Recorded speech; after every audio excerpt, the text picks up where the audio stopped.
The Fibonacci retracement tool is widely perceived as one of the most powerful confluence tools you can have in your arsenal for high probability trade executions. Personally, this tool has made me a ton of money in the market. As a matter of fact, it made me money today.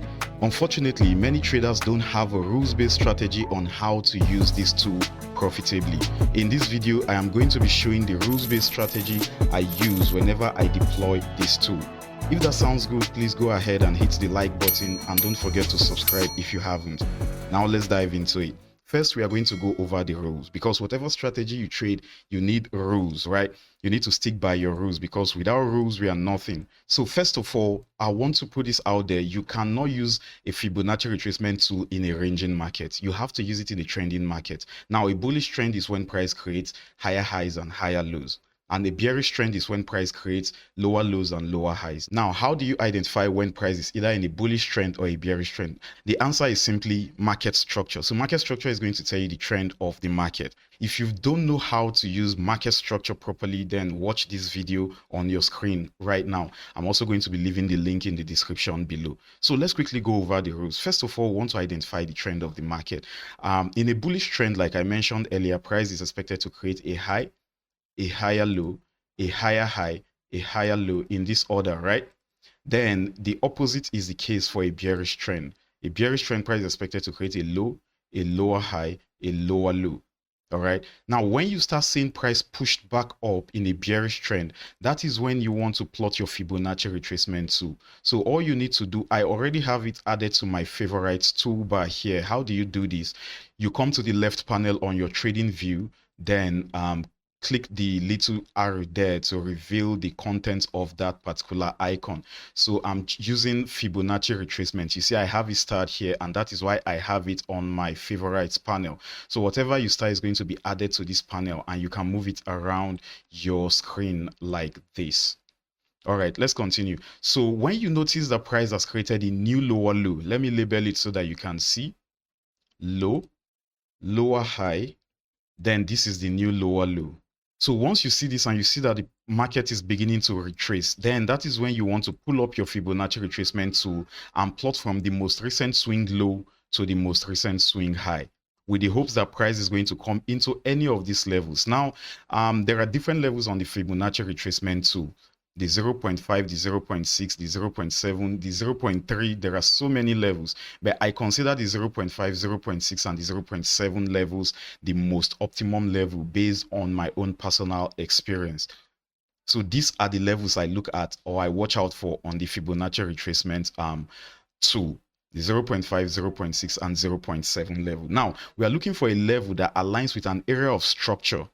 All right, so that level is going to be at the level we are going to be keeping an eye on. All right, so as you can see, price retested this zone based on my drawings. So price retested this zone, and what level on the Fibonacci retracement tool aligns with that my predetermined zone? As you can see, it is between the 0.5 and 0.6 level, which is considered the golden zone, right?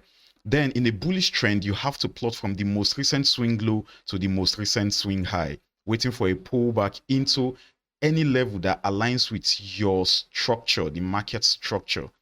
All right, if you watch that video I talked about, and I'm going to be leaving in the description below on market structure, you'll be able to predetermine these levels.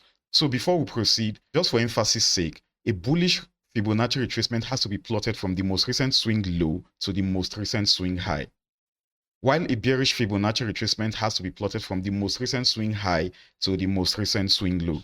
So in this bullish arrow pointing upward here, where is our most recent swing high? Sorry, most recent swing low and most recent swing high. Now, this is the most recent swing low and this is the most recent swing high. When price was still trading around here, our most recent swing low will be here and most recent swing high will be here. All right. And when price was trading around here, our most recent swing low will be here, most recent swing high will be here. So the same applies for the bearish scenario. Most recent swing high, most recent swing low. Then when price did this next wave to the downside, this became our most recent swing high and most recent swing low. All right, so if price pushes down from this zone to the downside, then this will now be a new most recent swing high and a new most recent swing low. So emphasis on most recent swing high, most recent swing low. All right, now let's go to our chart and look at how to actually apply this in the real market environment. Now, this was a trade I took today, and it was a profitable one. I usually go for a 2-to-1 reward to risk. That's my sweet spot based on how I trade, right? So I waited for price to create a new higher high like this, a new higher high here, which is obviously higher than this structural level here. So now I was waiting for price to come back and retest that zone that price broke out from. So as you can see, when price started coming downward, what did I do? I pulled up my Fibonacci retracement tool. Let me delete it and do it all over again. I pulled up my Fibonacci retracement tool, right? And in a bullish trend, since we now have a new higher high, price has broken out of this area. So it makes that zone a valid zone, right? So I'll plot a bullish Fibonacci, which is from the most recent swing low to the most recent swing high.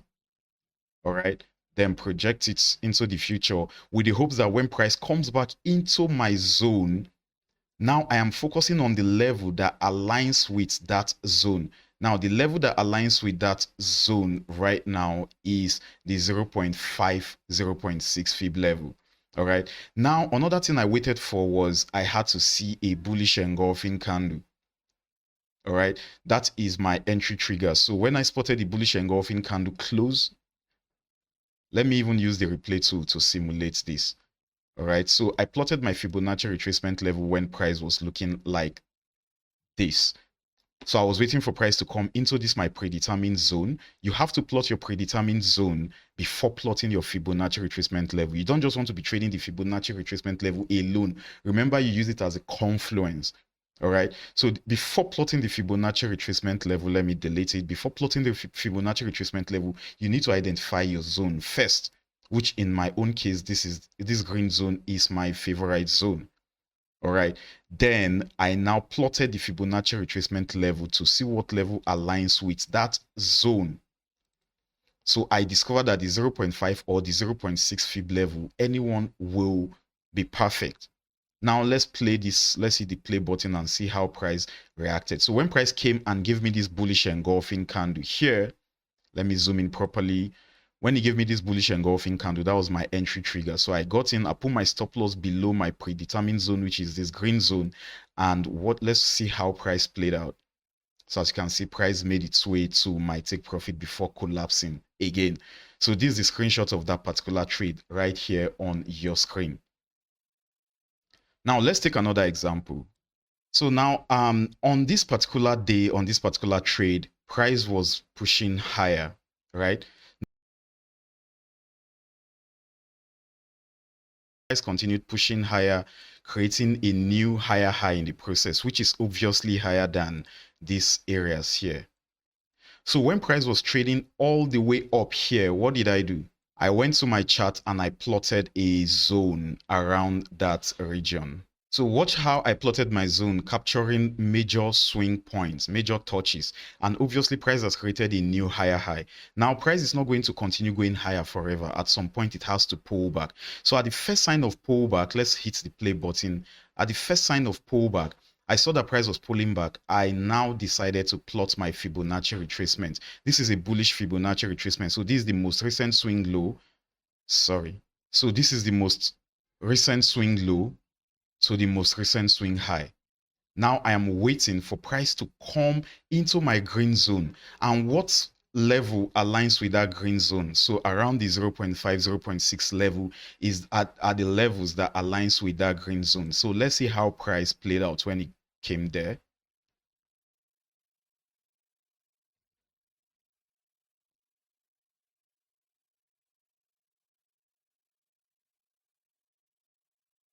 So when price came into my green zone, remember my green zone, right? When price came into my green zone and into the 0.6 fib level, which aligns with that green zone, now I was waiting for my entry trigger, my bullish engulfing candle.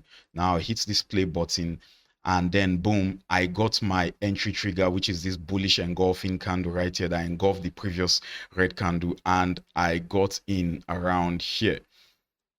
All right, and my stop loss below the green zone, right? That green zone I plotted, and my take profit, which is 2-to-1, my sweet spot. So as you can see, 2-to-1, was my take profit. So let's hit the play button and see how it played out. As you can see, price moved all the way to my take profit region. Let's quickly take another example.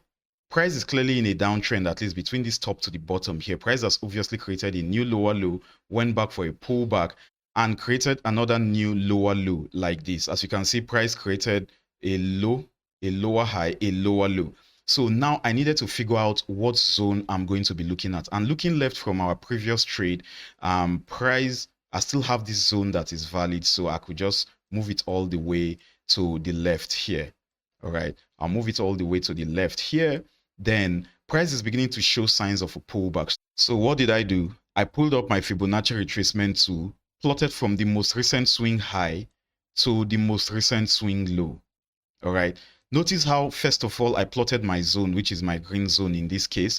Then I now plotted my Fibonacci retracement level. And based on my predetermined zone, we can obviously see that 0.5 aligns with that zone. So 0.5 in this case is going to be the Fibonacci retracement level I'm going to be looking at. Now let's hit the play button and notice what price did. Now price is trading in my zone, right? Now I'm waiting for the entry trigger, which is the bearish engulfing candle, right? I don't just sell because I think price is going to fall from where it is right now. So I needed a confirmation. So I'll hit the play button and see. So I got my bearish engulfing candle inside my predetermined zone and at my 0.5 fib level. So now that is my entry trigger for a short trade. So I'm getting in my stop loss above my green zone, right? And then I am targeting 2 to 1 as usual. So 2 to 1. So let's see how the trade played out. Let's see if price made it to our take profit. So yeah, that was how price came to our take profit before reversing. So with all of that said, there are still some factors embedded in my decision making before deciding on what trade to take and what trade to avoid. Join our mentorship program by visiting www.letstrade10x.com to have full access to these informations and more. And it is totally fine too if you are not interested in our mentorship program. Just make sure you keep watching our videos and engage as usual. So I hope that with this Fibonacci retracement strategy of mine, you'll be able to go on and generate profits for yourself. So I wish you a profitable trading onward, and I'm going to see you in the next video. Bye guys.